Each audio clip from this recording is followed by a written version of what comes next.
I bought plane tickets for the entire family, but at the airport, my daughter-in-law announced, "We gave your ticket to my mama. The grandkids love her more." My son agreed. I nodded silently and walked away, and a minute later, I did something that made them beg me to cancel their trip. Friends, before we dive into this story, I have a small request. If you appreciate true life stories and justice, please subscribe to the channel and hit the like button. And write in the comments which city you are listening from. I am always interested to know how far my words travel. Happy listening. Hartsfield-Jackson International Airport was buzzing like a disturbed beehive. This sound always had a dual effect on me. On one hand, the anticipation of flight. On the other, a light, barely perceptible anxiety common to people of my age who are used to controlling every little detail. I stood slightly away from the check-in counter, clutching a leather folder with documents to my chest. Inside lay 5 passports and printouts that had cost me half a year's profit from my modest investments. The Maldives, Azure Bay, not just a hotel, but a private, closed club resort. I had been planning this for 6 months. Officially, it was a gift to my grandchildren for the holidays. Unofficially, it was my jubilee. 65 years old, I didn't want feasts, toasts, and the fake smiles of distant relatives. I wanted the ocean, silence, and my family beside me. I paid for everything: business class flights, the seaplane transfer, an overwater villa with a private pool. I wanted Sterling, my son, to feel like a king, and his wife, Valencia, to finally stop complaining about being tired. But now, standing under the cold light of the terminal, I felt the air around us turn heavy, like before a thunderstorm. Sterling stood a few yards away from me, buried in his phone. He shifted nervously from foot to foot, constantly adjusting the collar of his shirt. He was avoiding my gaze. Since the morning, when the Uber Black arrived to pick us up, he had been silent. I wrote it off as travel stress. Men often get nervous before flights, even if they don't admit it. Valencia, however, was behaving differently. She was whispering. She stood next to her mother, Odessa, speaking to her quickly and heatedly, covering her mouth with her hand. Odessa, my son's mother-in-law, a loud, flashy woman who loved leopard prints and gold bangles that jingled with her every movement. Her presence here was a mystery to me. I hadn't invited her. My budget was for 5 people. Me, Sterling, Valencia, and the 2 grandkids, the twins. When Odessa appeared at the terminal entrance with a massive rolling suitcase, I assumed she had just come to see her babies off. That was her style. Create a fuss, cry a little for the road, give a pile of unsolicited advice. But the suitcase was too big for someone just saying goodbye, and hanging on it was a priority tag. Ms. Eulalia Vaughn. Valencia's voice pulled me out of my thoughts. She was smiling, but her eyes remained cold and calculating. She was wearing an expensive cream-colored suit, the very one I suspected that had cost a chunk of the money I transferred to Sterling for business development. "It's time. Check-in is already open." We moved toward the counter. The grandkids, 7-year-old Cairo and Zuri, were running around the suitcases, oblivious to the tension among the adults. I felt a cold knot growing in my chest. My intuition, honed by years of working as a chief financial officer, was screaming, "The deal is dirty. Audit the assets." But I brushed it off. This was family. My son, my blood. The young woman at the counter, impeccably polite in her airline uniform, looked up at us. "Good afternoon. Your passports, please?" I took a step forward, intending to pull the documents from my folder, but Valencia was faster. She deftly wedged herself between me and the counter, as if accidentally pushing me aside with her shoulder. "Here you go," she sang out, laying a stack of passports on the counter. I froze. I saw only 4 navy blue booklets. My passport remained in my folder. The 5th document, which Valencia handed to the employee with a triumphant smile, was Odessa's passport. "Valencia," I said quietly. My voice didn't tremble, but inside everything collapsed. "You made a mistake. That is your mother's passport. I have mine." Valencia turned to me slowly. Her face adopted an expression of mournful sympathy, the kind used when announcing the death of a distant relative whose inheritance has already been eyed. "Oh, Miss Eulalia, Ma." She addressed me the way she only did when she needed something. We talked it over. Basically, we decided it would be better if Odessa came along. The terminal was noisy. They were announcing boarding for a flight to Dubai. Someone laughed. A child cried. But for me, a vacuum of silence descended. "What do you mean better?" I asked, looking not at her, but at my son. Sterling was still looking at the floor, studying the toes of his expensive loafers. "But surely you understand?" Valencia lowered her voice, pretending to care about my reputation. "The flight is long, 14 hours. Your blood pressure. Last month you complained about a migraine, and over there it's the heat, the humidity. Doctors really don't recommend drastic climate changes at your age." "My blood pressure is normal," I stated clearly, "and this is my birthday." "Exactly!" Odessa chimed in, entering the conversation. She adjusted the massive necklace on her neck. "Layli, honey, why do you need this stress?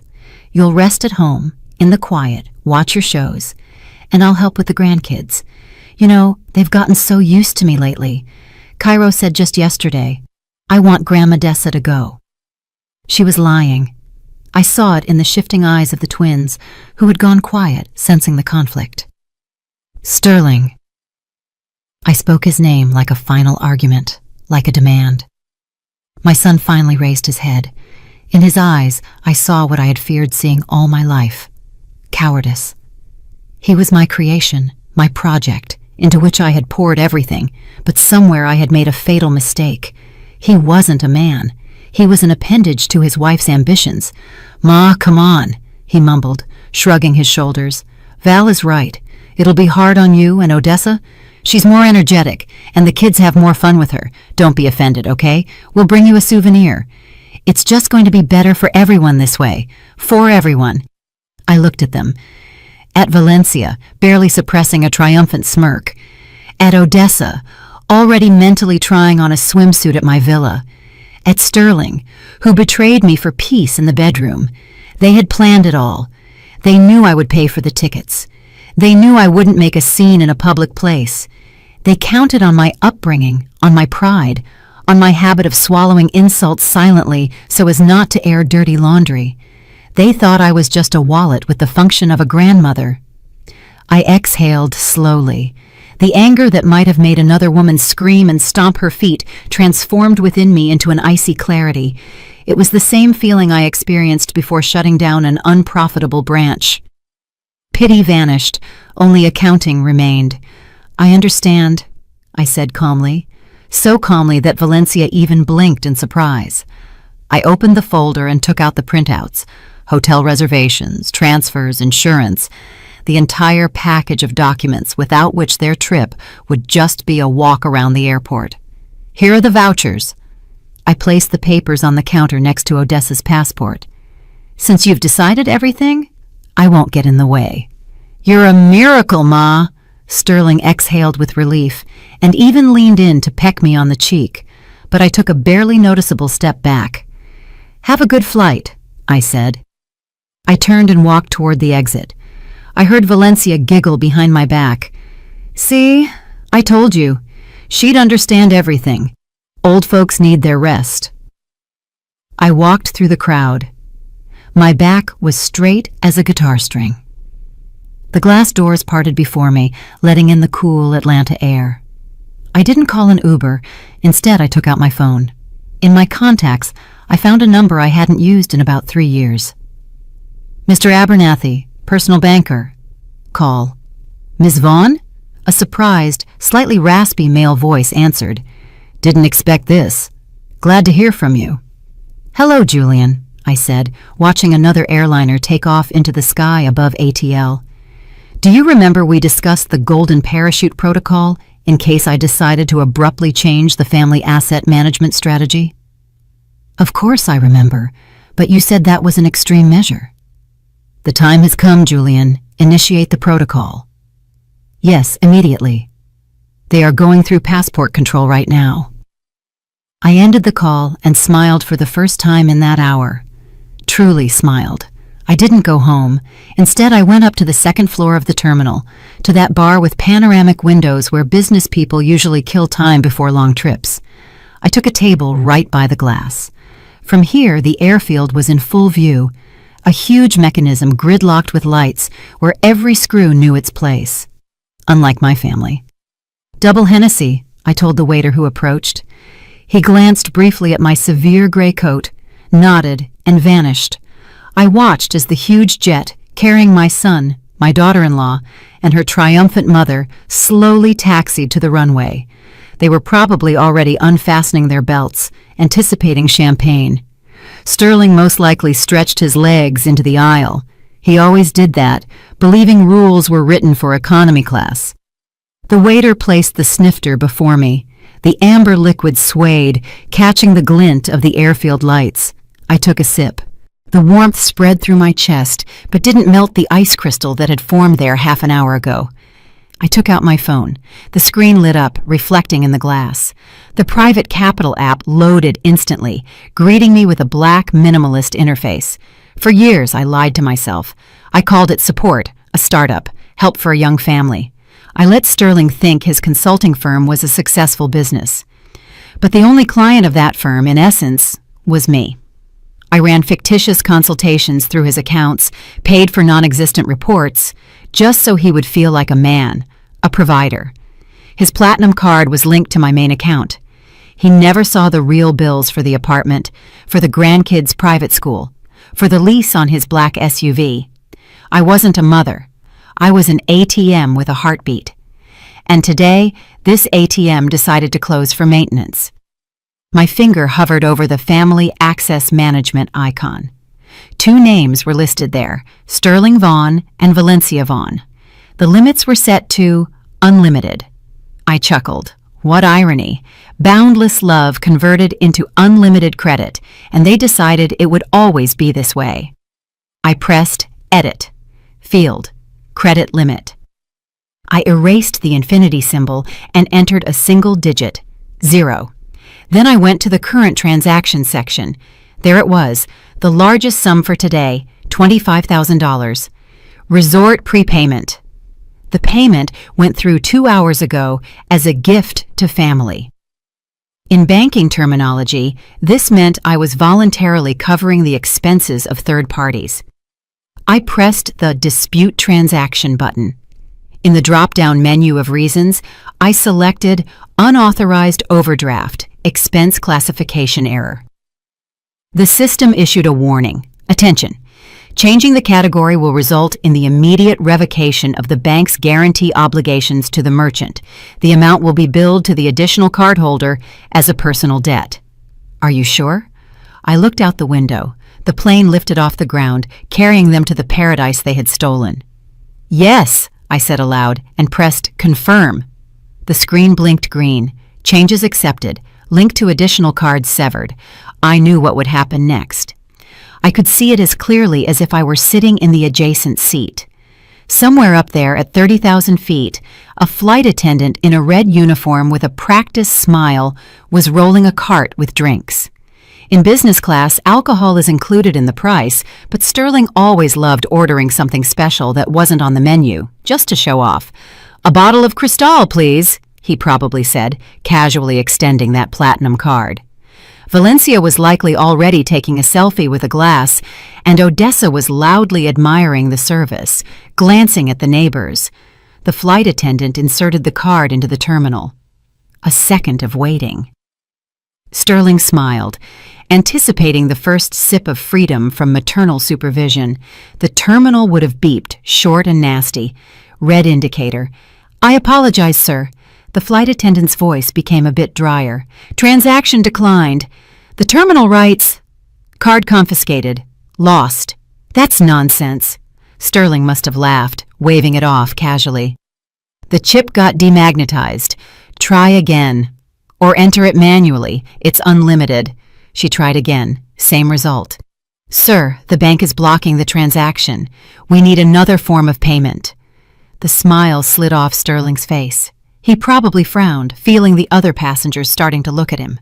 He reached into his wallet, pulled out the second card, the reserve one I gave Valencia for household expenses. "Try this one." The flight attendant took the plastic. Waiting again. Beep again. Decline. "Sir, insufficient funds." "This is a bank error." Sterling's voice cracked into a squeak. "I'm going to complain. I have millions in there." "Unfortunately, sir, I cannot provide you with the service." The flight attendant took the bottle back onto the cart. "And I will have to ask you to pay for the already opened snacks in cash.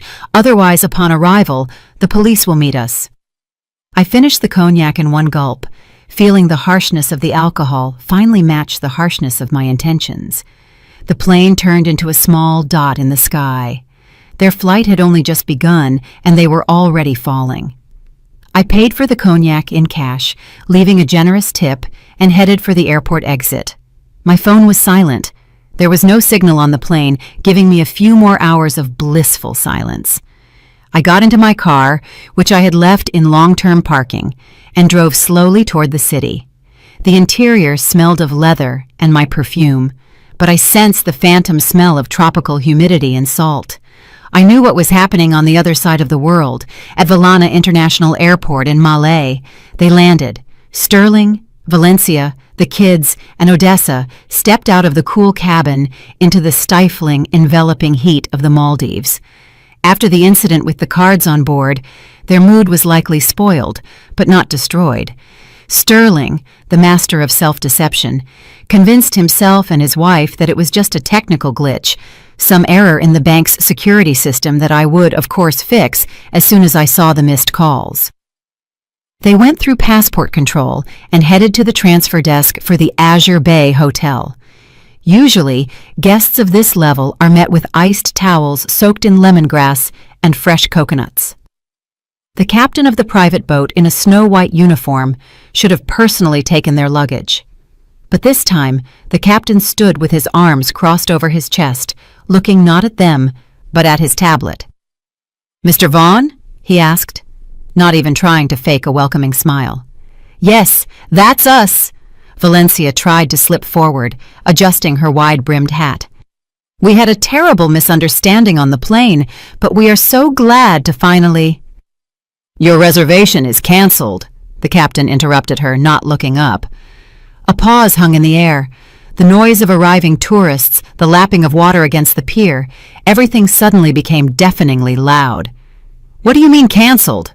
Sterling tried to give his voice authority, but it came out pathetic. "Do you know who my mother is? Eulalia Vaughn. The owner of the primary account, Madame Eulalia, revoked the authorization 40 minutes ago." The captain finally looked at them. In his gaze, one could read the weariness of a man who had seen too many rich loafers whose credit cards suddenly turned into pumpkins. "I cannot take you on board. The boat is only for guests with a confirmed reservation." Valencia flushed. Her face went splotchy red, contrasting with her white linen dress. "You have no right!" she shrieked, attracting the attention of the line. "I will sue! This is arbitrary! We are with children! You are obligated to take us!" "I am obligated to follow the bank and hotel instructions, ma'am," the captain cut her off. He turned to the next group of tourists, smiled at them in a way he hadn't smiled at Sterling a minute ago, and gestured for them to board. "Please, welcome to paradise." Odessa, who until this moment had been silently fanning herself, suddenly groaned.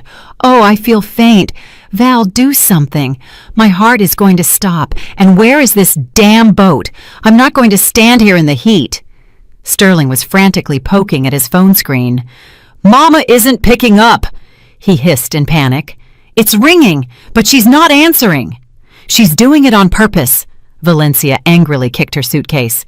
"The old witch just decided to play on our nerves. She's offended that we didn't take her." "Whatever. She'll pout for a bit and turn the money back on.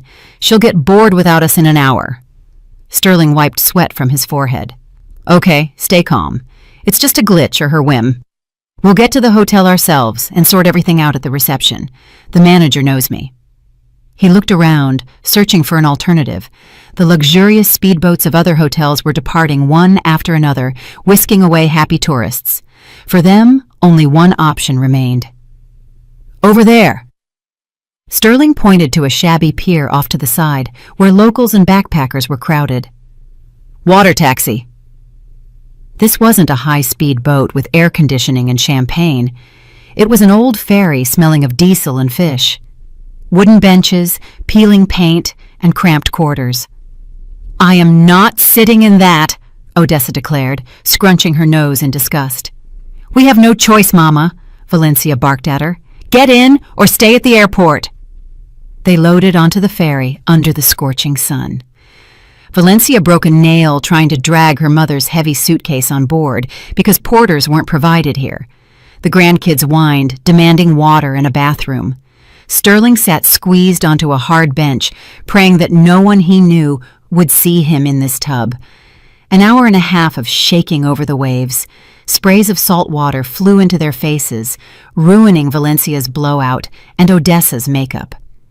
When the ferry finally docked at the technical pier of Azure Bay, far from the grand entrance, they looked like shipwreck survivors. They were met not by a welcoming committee with drums, but by the hotel manager, Mr. Rashid. He held a folder, and his demeanor was strictly business. Mr. Vaughn, he nodded dryly, we didn't expect you on this flight, but since you've arrived— Rashid! Sterling rushed to him like a lifeline. Thank God! There's some monstrous mistake with the bank. Mama mixed something up. Give us the keys to the villa. We'll check in, shower, and then I'll settle everything with the payment. Rashid didn't even move. He opened the folder and took out a sheet of paper. I'm afraid that is impossible, sir, since the corporate club member, Miss Eulalia Vaughn, is not personally present at check-in. The conditions of your reservation are void. The friends and family discount is no longer valid. What? Valencia froze. What difference does it make if she's here or not? A huge difference, madam. It is a condition of the contract. Without her, you are regular guests off the street, and considering the high season— Rashid paused as if savoring the moment.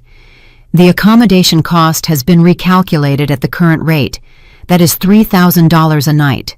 Payment up front for the entire stay. $3,000? Odessa's eyes popped out. That's robbery. And one more thing, Rashid added, ignoring Odessa's wails. Your overwater villa has already been given to other guests who made a prepayment. We have only 2 standard rooms left with a view of the garden, next to the generator. Sterling went pale. He stood on the pier in a shirt soaked with sweat, listening to the hum of the generator in the distance, and for the first time, it seemed, began to understand that this whim of his mother's might cost him much more than just a spoiled mood.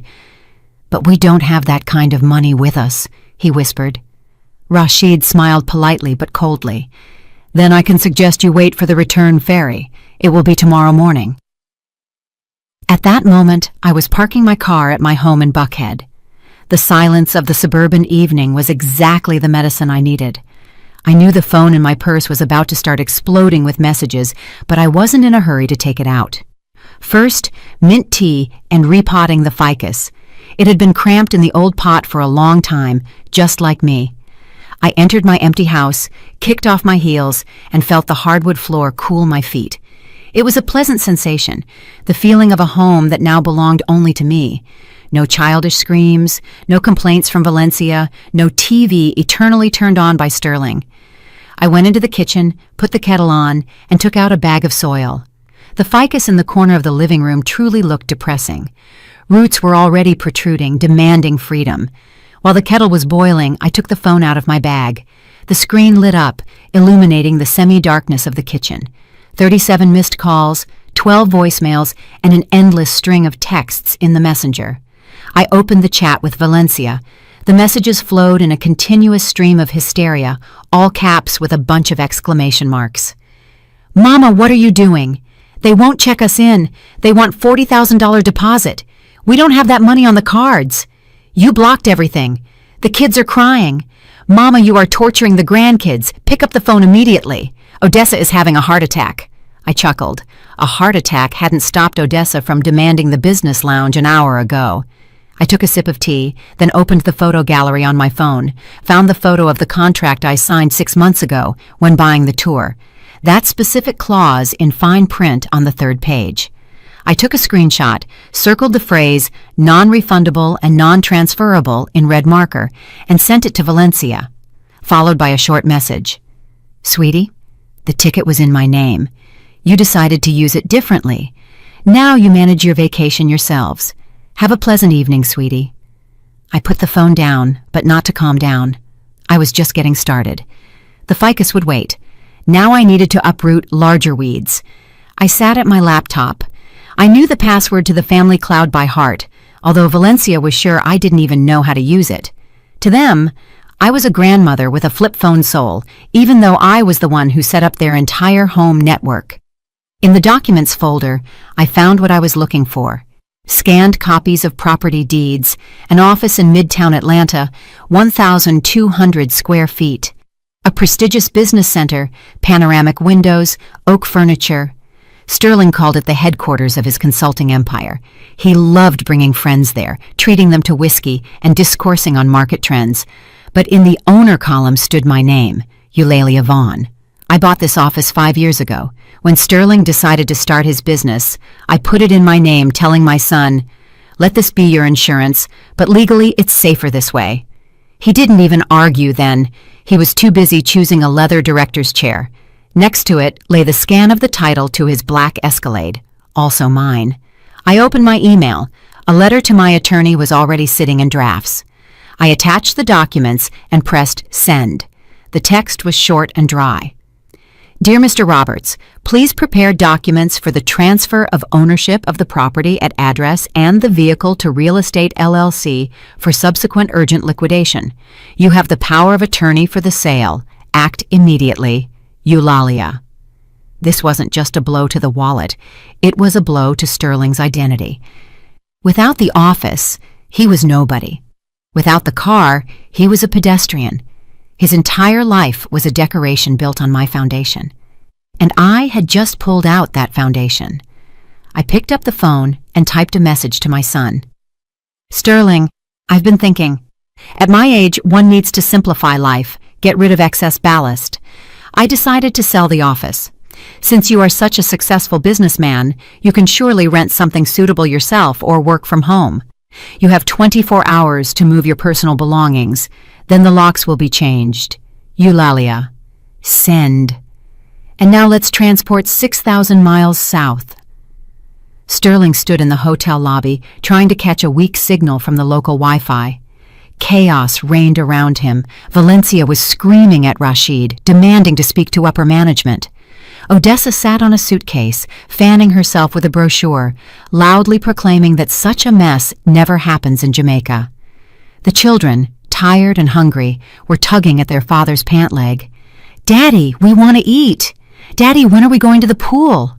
Sterling swatted them away like annoying flies. His phone beeped. He opened the message, read it. His face, already pale from stress, turned gray, earthy. What is it? Valencia, noticing the change in his face, stopped mid-sentence. She transferred the money? Sterling looked up at her. In his eyes was not just fear. There was the panic of a man who suddenly realized he is standing on the edge of a precipice with no parachute on his back. The office, he wheezed. She's selling the office. What office? Valencia didn't understand. Your office? It's not mine, Valencia, suddenly he screamed, breaking into a squeal. It never was mine. She put everything in her name. And the car, too. She writes that she is selling it all to realtors right now. Are you an idiot? Valencia snatched the phone from him. How could you let her put everything in her name? You said you were the owner. I thought it was a formality. She's my mother. Mother? Valencia threw the phone at his chest. Your mother is a monster. She is destroying us. Do you realize that without the office, they won't give you that loan for expansion? You have the office as collateral for the new project. Sterling grabbed his head and slid down the wall to the floor, right onto the marble tiles of the lobby. If she sells the office, the bank will demand early repayment of the loan. And he gulped. I have a cash gap there. They'll declare me bankrupt. Odessa, hearing the word bankrupt, stopped fanning herself. So, she said, getting up from the suitcase. Her voice suddenly became hard and businesslike, without any baby talk. That means there is no money, and there won't be any. Mama, wait! Valencia rushed to her husband. Call her. Call and beg. Say anything. Get on your knees. Record a video. Let her stop the sale. Sterling pressed the call button with trembling fingers. The rings were long, drawn out. I looked at the screen of my phone lying on the kitchen table. The name Son blinked on the display. I sipped my tea. It was delicious. Earl Grey. I didn't answer. Let him suffer. Let him realize. The lesson had only just begun. The phone fell silent, but only for a second, to explode with a new trill. I looked at the screen, feeling something inside me finally turn to stone. Valencia called, then Sterling again, then an unknown number, evidently Odessa. I turned off the sound, flipped the phone screen down, and returned to repotting the ficus. Hands in the earth, the smell of dampness and peat. This was soothing. It was creative work, unlike what I'd been doing for the past 20 years, raising parasites. Meanwhile, on the other side of the world, paradise was finally turning into hell. They had been sitting in the lobby for 3 hours. The air conditioners were working at full power, but it didn't cool the atmosphere. Sterling sat on the floor, head in his hands. Valencia paced the space from the check-in counter to the exit, furiously clicking her heels. "We can't sit here forever," she yelled, stopping abruptly in front of her husband. "Do something! Are you a man or a rag?" "What am I supposed to do, Valencia?" Sterling looked up at her with red, inflamed eyes. "My card is in the negative. The office is being sold. Mama isn't picking up." At that moment, Rashid approached them. His patience seemed to have run out along with the workday. "Ladies and gentlemen," his voice was icy, "the lobby is closing for nightly cleaning. You will have to leave the premises." "Where will we go?" shrieked Odessa. "Into the street? At night? With children? You are animals!" "I can call the police if you refuse to leave voluntarily," Rashid replied calmly, "or you can pay for the rooms." "We don't have money!" Sterling barked. "Then," Rashid pointed to the exit, "the public beach. There are benches there." This was the end of the illusion, the end of the beautiful life. They walked out into the stifling tropical night. The humidity immediately clung to them like wet cotton. Mosquitoes, usually poisoned on the hotel grounds, felt like masters here beyond the perimeter. Odessa, that beloved grandmother, suddenly stopped and threw her handbag onto the sand. "This is all your fault." She poked a finger at her daughter. "Let's take Mama. Let's save on the ticket. It's bad for the old lady to fly anyway. You saved money. Now we are bums in the Maldives." "Me?" Valencia choked with indignation. "You whined for a week yourself. Oh, I want to go to the ocean." "Oh, warm my bones. You yourself suggested taking her ticket. She's old, she won't understand." "I suggested it? You snake!" Odessa stepped toward her daughter. "You were always greedy, just like your father. I warned you. Don't anger the mother-in-law until she rewrites the will. And you? She's a sucker. She'll swallow everything." She swallowed it all right. The children, Cairo and Zuri, sat on the suitcases and cried quietly. They wanted to eat, sleep, and go home. They didn't understand why the adults were screaming, and why Grandma Dessa, who always gave them candy, now looked like the evil witch from a fairy tale. "Shut up, both of you!" Sterling yelled. He raised his voice at his mother-in-law for the first time in his life. "You both drove me to this. You made it all up. I said don't touch Mama's ticket." "You said?" Valencia laughed, and that laugh was scary. "You stood there and mooed like a calf. Yes, Mommy, it'll be better this way. You're a coward, Sterling. You're just a zero without Mommy's money." She hit the mark, and he knew it. Sterling snatched his phone. He dialed my number again, but this time he didn't wait for the rings. He recorded a voice message. I listened to it 10 minutes later when I finished with the flour and washed my hands. His voice trembled, breaking into sobs. In the background, the sound of the surf and Valencia's hysterical screams were audible. Eulalia, Mama, Mommy, please forgive us. We are idiots. We understood everything. We have nowhere to sleep. The kids are hungry. Odessa, she just lost her mind. She's screaming at Valencia. Mama, I beg you, unblock the cards. At least for food, at least for return tickets. We'll come back, and I'll work it all off. I swear. Cancel the sale of the office. I'll perish without it. Mama, we are family. I sat in the kitchen, looking at the dark window. Family. A beautiful word. I pressed the call button. He answered instantly as if he was holding the phone to his ear. Mama, Mama, thank God, did you hear? Did you forgive us? Hello, Sterling. My voice sounded cheerful, even merry. Why are you whispering? I walked away so they wouldn't hear. Mama, it's hell here. Put everything back, please. Put back? I pretended to think. But son, you said yourself at the airport, the grandkids love Odessa more. Doesn't Grandma's love keep you warm? Won't she feed you? Mama, don't mock me. Odessa, she's a monster. She only thinks about herself. Really? I was sincerely surprised. And it seemed to me she was the ideal grandmother. Energetic, fun, not like me, old and sick. By the way, Sterling, I can't talk long right now. Why? Are you busy? What can you be busy with at 2 a.m.? I'm meeting with a realtor, I lied, although the meeting was scheduled for the morning, but for him, it sounded scarier than any truth. We have an urgent deal. A buyer for my office was found very quickly. He offers a good price for urgency.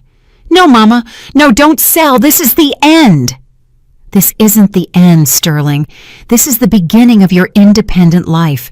You always wanted to be independent. Here is your chance. Mama, how will we get back? We don't have return tickets. You canceled them. Well, Odessa is an inventive woman. Let her come up with something. Maybe she can sell her gold trinkets. They are heavy, surely. Mama. Good night, son. Or good morning. I got confused with the time zones. Oh yes, say hello to Valencia. Tell her I appreciated her concern for my blood pressure. It is perfect right now. I hung up. My heart beat evenly. My hands didn't tremble. I felt a strange lightness, as if I had thrown a backpack of stones off my shoulders that I had been dragging for years. They were there on the beach, devouring each other like spiders in a jar. And I was here in silence, drinking tea and planning tomorrow. And in this plan, there was none of them. I went to bed, but sleep didn't come. Not because of conscience. It was cleaner than ever. Just adrenaline, the same kind that drove me forward all the years of building a career, was bubbling in my blood again. I knew the morning show would be even more interesting. Did they stay on the beach? Of course not. Pride is pride, but mosquitoes and dampness quickly knock the arrogance out of you. They found the cheapest motel in the airport area, a dirty flop house with a fan instead of air conditioning and roaches the size of a finger. I found out about this because Sterling sent me a photo of their dinner. Styrofoam cups with hot water and instant noodles. In the background, on a sagging cot, sat Odessa with the expression of a deposed empress. In the morning, at exactly 9 a.m., my phone rang. Video call. Sterling. I accepted the call. I was sitting in my favorite armchair in a silk robe with a cup of freshly brewed coffee. Light jazz music was playing in the background. On the phone screen appeared a picture that would make any maternal heart tremble. Any, but not mine. Not today. Sterling looked terrible, unshaven with bags under his eyes and the same wrinkled shirt. Next to him, squeezing into the frame, sat Valencia. Her face was swollen from tears, but her eyes burned with an angry, determined fire. Miss Eulalia, Valencia began, not even saying hello. Her voice trembled, but she tried to keep her composure. We need to talk seriously, without emotions. I'm listening. I took a sip of coffee, demonstratively enjoying the aroma. Look at this. Valencia jerked the camera, showing the room. Peeling walls, a dirty floor, a narrow window with bars. These are inhumane conditions. The children are sleeping on one mattress with us. Cairo has a rash from bites. Do you understand what you are doing? You are not punishing us. You are punishing your grandchildren." "I am not punishing anyone, Valencia," I answered calmly. "I simply stopped paying for your banquet. You are adults. You chose to fly without me yourselves. You decided who would fly yourselves. Now you are deciding where to live yourselves. This is called responsibility." "Responsibility?" she shrieked, losing control. "This is cruelty. You are a sadist. How can you be so heartless? We are family." "Family?" I put the cup on the table. The clink of porcelain against wood sounded like a gunshot. "Valencia, let's talk about math. I love numbers. They, unlike you, never lie." I took a notepad from the table in which I made notes last night. "I calculated here," I continued, looking straight into the camera, into her dilated pupils. "Over the last 10 years, I invested $2 million in your family. Apartment, cars, vacations, clothes, kids' tuition, Sterling's business. $2 million. Sterling pulled his head into his shoulders. Valencia opened her mouth, but I didn't let her get a word in. "In the investment world, Valencia, this is called a loss-making asset. I invested, hoping for dividends. Not in money, no. In respect, in love, in care. And what did I get? We gave your ticket to Mama. 0 yield. Total default." "It's all money," Valencia interrupted. "You measure everything in money. What about feelings?" "Feelings?" I chuckled. "Okay, let's talk about feelings and your care. Sterling, do you remember that account we opened 3 years ago? The rainy day fund. You transferred $500 there every month from the money I gave you for development." Sterling blinked. "Well, yeah, it's untouchable. For the kids' college." "Untouchable, you say?" I shifted my gaze to Valencia. She suddenly went so pale she began blending with the peeling wall of the motel. "Valencia, maybe you can tell your husband where that fund is right now?" I don't understand what you're talking about," she babbled, looking away. "Don't understand?" I took another sheet of paper. "Bank statement, last transaction, 2 weeks ago, $4,000, Louis Vuitton store, Lenox Square." Silence hung in the motel room. Even through the screen, I felt the air thicken. Sterling slowly turned his head toward his wife. "Valencia." His voice was quiet, terrifying. "You took money from the kids' account?" Sterling, listen." She began backing away, bumping into the iron bed. "I just borrowed it. I needed status. You want me to look dignified yourself? I wanted to buy those suitcases so we would fly to the Maldives beautifully." "Suitcases?" Sterling jumped up. "You bought suitcases with college money? The very suitcases that are lying in this hole right now?" "It was an investment," she screamed, "in our image." "Image?" Sterling grabbed his hair. "We are eating ramen, and you have suitcases worth $5 grand? And you?" Valencia went on the counterattack, like a cornered rat. "You haven't earned a single dime yourself. You live on Mommy's handouts. You're a gigolo, Sterling." "I'm a gigolo? Why you?" I watched this with the cold curiosity of an entomologist. The masks were torn off. The loving wife turned out to be a thief. The caring mother spent the children's future on rags.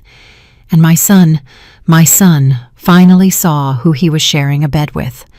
"Stop it," I said quietly, but they fell silent. "Sterling," I addressed my son, "now you know the truth. Your wife steals from you. Your mother-in-law despises you. And I am closing up shop. I am canceling all powers of attorney. I am closing all accounts. No more infusions. Survive on your own." "Mama, wait!" Sterling rushed to the phone. His face was distorted with despair. "I'll divorce her. I'll fix everything. Just get us out of here." "Whether you divorce or not is your business," I answered. "But I won't give money. You have hands, feet, and a head. Come up with something. You are a businessman." I reached for the end call button. "And one more thing, Sterling," I added finally. "Ask Valencia where the rest of the sum is. There should have been more than the suitcases cost." Valencia froze. Her gaze darted to the corner of the room, where on a chair covered with a newspaper, Odessa sat. The same Odessa who was now suspiciously quietly chewing a sandwich, trying not to attract attention. "Mama," whispered Valencia, "you said you needed money for teeth." Odessa choked. I pressed end call. The screen went dark. I leaned back in the armchair. The puzzle came together. Valencia stole from Sterling and me, and Odessa stole from Valencia, a cycle of parasitism in nature. And I had just cut off their oxygen. Now they would start eating each other for real.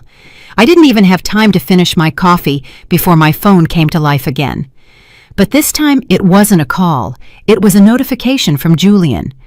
"Ms. Vaughn, they went for broke. Check YouTube. Link attached." I opened the link. Valencia appeared on the screen. She was sitting against the background of the peeling motel wall, disheveled, with tear-stained eyes, clutching a frightened Zuri to herself. The video was titled, "Monster Instead of Grandma: How Mother-in-Law Left Grandkids to Die on the Street." "Help us," sobbed Valencia into the camera, wiping tears with her sleeve. "We are stuck in the Maldives. My mother-in-law, Eulalia Vaughn, a well-known financier in Atlanta, tricked us here and blocked all cards. She wants us to starve to death. Look at these children. They haven't eaten properly for 2 days. She is taking revenge on us because we brought my elderly mom along. People, I beg you, spread this video. Let everyone know what a monster she is."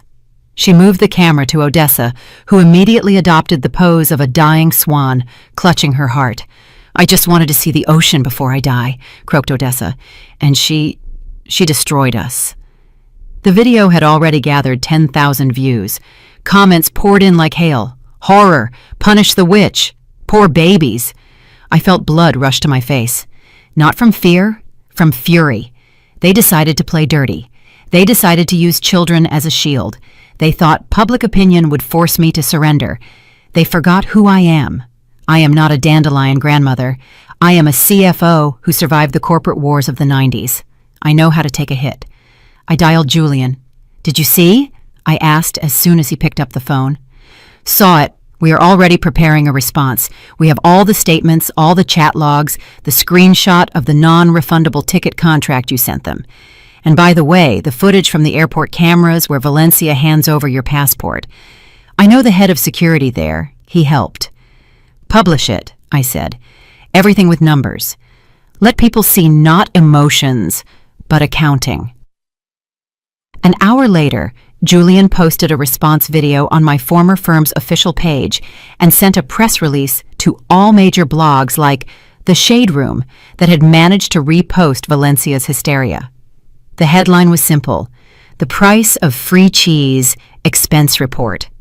There were no tears in the video. There were dry facts, slides with bank statements. Son's family monthly allowance, $5,000. Purchase of tickets to Maldives, $15,000. Gift. Attempted ticket theft at the airport. Video fact. Theft of money from children's account by Valencia Vaughn. Handbags, cosmetics, $4,000. And the final chord.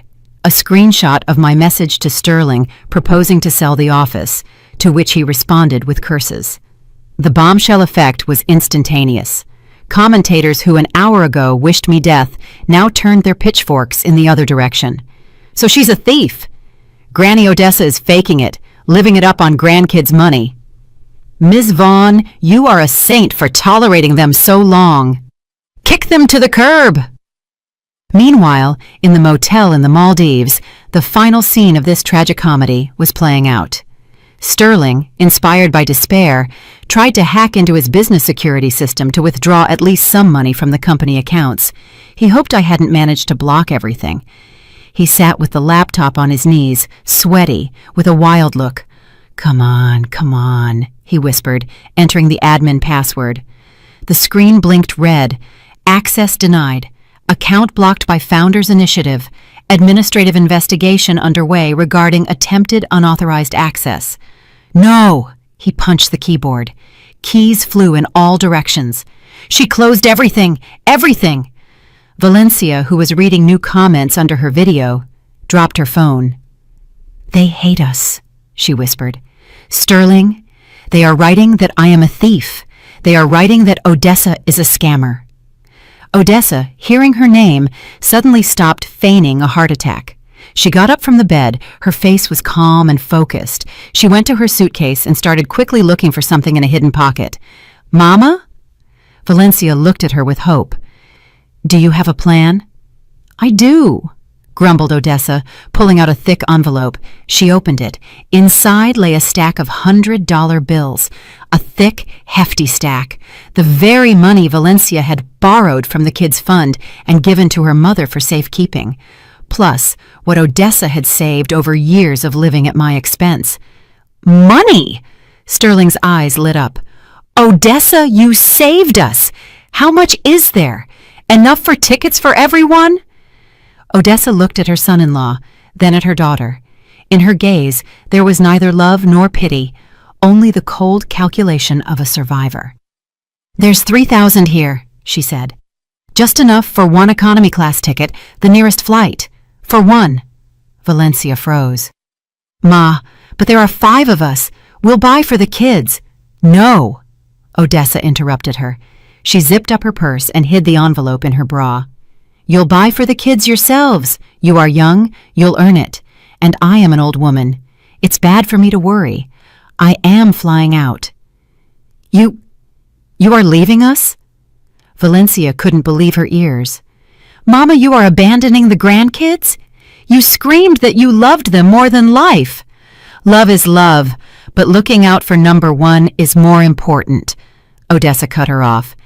"And anyway, Valencia, this is all your fault. Shouldn't have angered the mother-in-law. You brewed the porridge, you eat it." She grabbed her suitcase and headed for the door. "Stop!" Sterling rushed at her. "Give the money! That is stolen money! That is my children's money!" Odessa deftly dodged and stuck out a hand with long, sharp nails. "Don't come near me, son-in-law. I'll scream. I'll say you beat me. The police here are strict. Want to go to a foreign prison?" Sterling recoiled. He knew she would do it. Odessa walked out of the room, slamming the door. A minute later, they heard her haggling with a taxi driver on the street. Valencia slid down the wall to the floor and howled. Not cried, howled like a beaten dog. Sterling stood in the middle of the room, looking at the closed door, and realized that the bottom, which he thought they reached yesterday, turned out to be false. The real bottom was here. They were left alone, without money, without housing, with a disgraced name, and with 2 hungry children who looked at their parents and for the first time in their lives saw them for who they really were, weak, pathetic, and betrayed by those they considered their support. And at that time, I was looking at the laptop screen where the reputation index graph of my family collapsed into the negative zone, and I didn't care. I was already booking myself a table at a restaurant for 1. 2 weeks passed. I stood at the Atlanta airport terminal again. But this time, the air seemed different to me. It didn't smell of anxiety and obligations, but of expensive perfume and freedom. I was wearing a snow-white pantsuit and a wide-brimmed hat, hiding my eyes from curious glances. Next to me stood not a brood of capricious relatives, but a neat carry-on suitcase. I waited not at the economy class check-in, but in the Delta Sky Club, where they served chilled champagne and canapes. Around me sat similar women, silver travelers, a club I found by chance, browsing the internet that very evening of reckoning. Independent, accomplished, free from family anchors. We were flying to Tuscany for wine tasting and painting lessons. My phone beeped. I took it out of my purse, a message from Sterling. "Happy birthday, Mama. Sorry it's late. We are home." I didn't open the chat fully. I knew what was next. Complaints, excuses, requests. I knew their history in detail from Julian, who monitored the situation to ensure my name would no longer be tarnished. They returned 3 days ago. They had to take a loan from some shady payday lender at insane interest rates because normal banks refused Sterling due to a ruined credit history. Thanks to me and my administrative measures, they bought the cheapest tickets with 3 layovers, flew for 2 days, slept in airports on the floor. Now they lived in a rented 2-bedroom in Stone Mountain. My house, that big, bright one where everyone had their own room, was listed for sale, and a buyer had already put down a deposit. I transferred the money from the sale to my Swiss pension fund. Valencia got a job as a receptionist at a beauty salon, not in Buckhead, but somewhere on the outskirts. She had to file off her manicure. Sterling, my successful businessman, worked as a sales associate at a firm installing windows. He had to learn to talk to people not from a position of power, but from the position of, the customer is always right. It was a cruel but necessary school. Odessa? Oh, she safely flew back to Atlanta, locked herself in her apartment, and changed the locks, declaring to her daughter over the phone that she wouldn't let losers on her doorstep. She spent the money stolen from the grandkids on a spa retreat in Florida. I looked at my son's message. My finger hovered over the reply button. What could I write to him? Thank you? I'm glad. How are things? Any answer of mine would become a thread for them, a hope, a chance to latch on again. I pressed power off. The screen went dark, reflecting my face. Calm, without wrinkles of worry on the forehead. Eulalia Vaughn. An elegant lady with a glass in her hand approached me. This was Helena, the organizer of our trip. Boarding announced. Are you ready? Ready, I smiled, rising. We walked down the jet bridge, and every step resonated in me with the ring of victory. I didn't just save money by canceling that trip. I didn't just teach ungrateful children a lesson. I made the most important investment of my life. I bought myself back. I bought back my right to silence, my right to respect, my right to spend what I earned on what brings joy to me, not to those waiting for my death. The plane gained altitude. I looked out the window as Atlanta turned into a patchwork quilt stitched with threads of highways. Somewhere down there in one of the gray boxes, my son was currently eating reheated soup and thinking where to get money for the next loan payment. Perhaps he was angry at me, perhaps he hated me, but for the first time in his life, he was living his life. And maybe someday, in a year or 5, he will understand that this was my most valuable gift to him, the gift of reality. The flight attendant approached me with a tray. Champagne, ma'am? Yes, please, I nodded. I took the glass. Bubbles played in the sunlight breaking through the clouds. That trip to the Maldives was supposed to cost me $50,000 and a heap of nerves. This ticket to a new life cost me just one tough decision, and it was the best deal of my career. I took a sip. Ahead was Italy. Ahead was life, and it belonged only to me. That's the story, dear friends. Harsh, undoubtedly. Fair? Well, here opinions, I am sure, will be divided. Some will say that Eulalia Vaughn acted too cruelly, abandoning her own kin, including small grandchildren, in a foreign country without a dime. After all, children aren't guilty of their parents' greed, right? Can such a lesson be justified when the innocent take the hit? On the other hand, many of you surely applauded her decision. How long can one tolerate a consumerist attitude? How long can one be an ATM for grown, healthy adults who are not only ungrateful, but openly despise the giving hand? Eulalia didn't just close her wallet. She returned responsibility for their own lives to them. Isn't that the essence of parenting, even if belated? Did you like the story, and which city are you listening from? Let's meet in the comments. If you liked the story, you can support me by sending a super thanks so I can keep bringing more stories like this. Thank you so much for your sweet support. I'm looking forward to your comments on the story. On the screen, you can see 2 new life stories that I highly recommend. There's so much more on my channel. Don't forget to subscribe. See you in the next life story with love and respect.